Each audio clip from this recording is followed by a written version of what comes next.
কেউ ঠিকই বলেছিল যে সময় অনেক গভীর আঘাত দেয়, তাই তো ঘড়িতে ফুল না কাটা থাকে। ছুরি আর তলোয়ারের মধ্যে তর্ক চলছিল যে কে সব থেকে বেশি খতরনাক।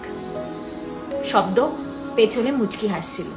মানুষের নিয়ত, মন ভালো হওয়া উচিত, কারণ পূজা তো রাবণও করতো। একটা কথা বলবো, তুমি যদি তোমার ফ্রেন্ডকে তোমার শত্রুর সাথে ওঠা বসা করতে দেখো, মনে রেখো দুজনেই তোমার শত্রু, কেউ ওপেনলি, কেউ সিক্রেটলি। ইন্টেলিজেন্স আর এডুকেশন দুটো আলাদা জিনিস। কেউ পিএইচডি করার পরেও বুর্বক থাকে। কি অদ্ভুত না, লোকে ইনসিকিউর থাকে তার লুকস নিয়ে, তাকে কেমন লাগছে দেখতে, কিন্তু কখনো তার ক্যারেক্টার নিয়ে ইনসিকিউর থাকে না। হ্যাঁ, লোকে তোমার ব্যাপারেও ভালো কথা বলবে, বাট তার জন্য আগে তোমাকে মরতে হবে। কিছু কিছু লোক না মহাভারতের শকুনির মতো নয়, আমাদের সাথে হাসে আবার আমাদের পিঠ পিছে কথা বলে। লোকে ভুল বলে, বাদাম ফাদাম খেয়ে কখনো বুদ্ধি বাড়ে না। ধোকা খাও, যত ধোকা খাবে তত বুদ্ধি বাড়বে। কিছু কিছু মানুষ গাধার পিঠে চড়ার যোগ্যও না, আর তাদেরকে আমরা মাথায় চড়াই। যারা মিথ্যুক তারা কখনো পুরো ঘটনা বলে না, অতটুকু বলে যতটুকুতে ওরা ঠিকঠাক।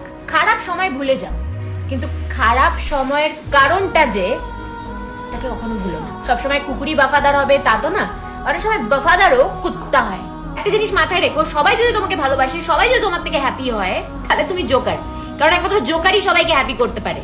এটা সম্ভবই না ভাই যে সবাই তোমার থেকে খুশি, ইম্পসিবল। সমাজ সব জানে কার মেয়ের লাফরা, কার বউ পালিয়েছে, কার ছেলে দারু খায়, কিন্তু সমাজ এটা জানে না কার চাকরি চলে গেছে, কার বাবা অসুস্থ, কার বাড়িতে আজ রান্না হয়নি, সেটা সমাজ জানে না। একটা লেখা পড়েছিলাম, সত্যি মনে দাগ কেটে যাওয়ার মতন। লেখা ছিল যে যখন তুমি আমার শেষ যাত্রায় আসবে, একটু তাড়াতাড়ি এসো, কারণ জ্বালানোর লোকেরা আমার মতন তোমার অপেক্ষা করবে না।